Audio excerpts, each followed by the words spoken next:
కూటమి నాయకులు అబద్ధ ప్రచారాలు, తప్పుడు వాగ్దానాలతో ప్రజలను మోసగించి నిన్నటి రోజు అయినటువంటి మే 13 గత సంవత్సరం 2024 మే 13న సార్వత్రిక ఎన్నికల్లో మరి చెప్పిన అబద్ధం చెప్పకుండా తప్పుడు ప్రచారాలు చేసి కూటమి ప్రభుత్వం ప్రజల చేత ఓట్లు వేయించుకోవడం జరిగింది. ఏవైతే కార్యక్రమాలు చెప్పినారో ఆ కార్యక్రమాలు అయితేనే ఆ వాగ్దానాలు ఏ ఒక్కటి కూడా చేయకుండా మరి ఈరోజు సంవత్సరం పూర్తి చేశారు. మరి ఒక సంవత్సరం పూర్తయింది. ఏ ఒక్కటైనా సరే ఇంతవరకు ఏదన్నా ఈ సూపర్ 6 పథకాలు ఏదైనా అమలు చేశారంటే ఏ ఒక్కటి అమలు చేయలేదు. ఒక సంక్షేమం, ఒక అభివృద్ధి పరుగులు తీస్తుందంట. పరుగులు ఇక్కడ కనీసం అడుగులే వేయటం లేదండి. పరుగులు పక్కన పెట్టండి, అడుగు ముందుకు వేయలేకపోతా ఉంది ప్రభుత్వం. పరుగులు తీస్తానని చెప్పుకోవడానికి సిగ్గుచేటుగా లేదా అని అంటున్నా. ఏం సంక్షేమం చేశారని చెప్పి సంక్షేమాలు పరుగులు తీస్తున్నాయి. అభివృద్ధి ఓ పక్క, సంక్షేమం ఓ పక్క అని చెప్తున్నారు. మరి అభివృద్ధి తీసుకుపోతాం, అభివృద్ధి తీసుకువస్తా ఉండ. మరి ఓటేసింది నిన్నైతే మరి రేపు ఓటు లెక్కింపు 4వ తేదీ ఉంటుంది. ఆ రోజు కూడా భారీగా ప్రెస్ మీట్ ఉంటుంది.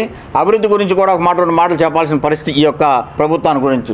ఏదో వస్తూ ఉన్నారు, చెప్తా ఉన్నారు, ఏదో ప్రభుత్వం నడుస్తూ ఉంది కాబట్టి చంద్రబాబు నాయుడు గారు ఇది కుమ్మరిస్తాడు, అది కుమ్మరిస్తాడు అంటున్నారు. కానీ ఏ ఒక్క పైసా నేను సంక్షేమానికి అయితే ఇవ్వను, నాకు అమరావతి ముద్దు, ఎన్ని డబ్బులేని సరే అమరావతి ఖర్చు పెడతాను, కానీ ఈ డబ్బులు నేను సంక్షేమం ఖర్చు పెట్టను.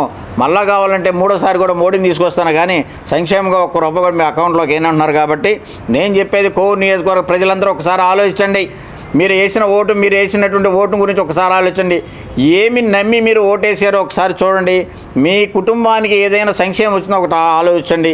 మీ బిడ్డల చదువుకైతేనేమి, మీ పెద్ద అయినటువంటి మీ అబ్బాయికి ఉద్యోగ విషయం అయితేనేమి, మీ అమ్మాయికి ఇచ్చేస్తానంటే 15,000 విషయం అయితేనేమి, మీ పెద్ద కూతురికి ఇస్తానటువంటి ఈ యొక్క పెన్షన్ అయితేనేమి, మీ ఆయనకి ఇస్తానటువంటి ఈ యొక్క పెట్టుబడి నిధి, ఈ రైతుకి ఇచ్చే పెట్టుబడి నిధి అయితేనేమి, మీకు ఉచిత బస్సు అయితేనేమి, గ్యాస్ సిలిండర్ అయితేనే అన్నీ శూన్యం, ఏ ఒక్కటి ఇవ్వలేదు. కాబట్టి ఈ ప్రభుత్వానికి రామ్ పలికి అసలు ఈ ప్రభుత్వం పరిపాలించేటువంటి వాళ్ళకి నైతిక విలువ కూడా లేదు. ఎందుకంటే సంవత్సరం గడిచిపోయిన కనీసం సంవత్సరం చివరి రోజైనా సరే ఏదైనా ఒక సంక్షేమాన్ని మేము ముందుకు తీసుకువస్తామని ఒక మంచి కార్యక్రమం చేపట్టలేదు. కాబట్టి తద్వారా ఈ రాష్ట్రంలో ఉన్నటువంటి నాయకత్వానికి ఒకసారి మళ్ళీ వచ్చేసి వైఎస్ఆర్ కాంగ్రెస్ పార్టీతో డిమాండ్ చేస్తా ఉన్నాం.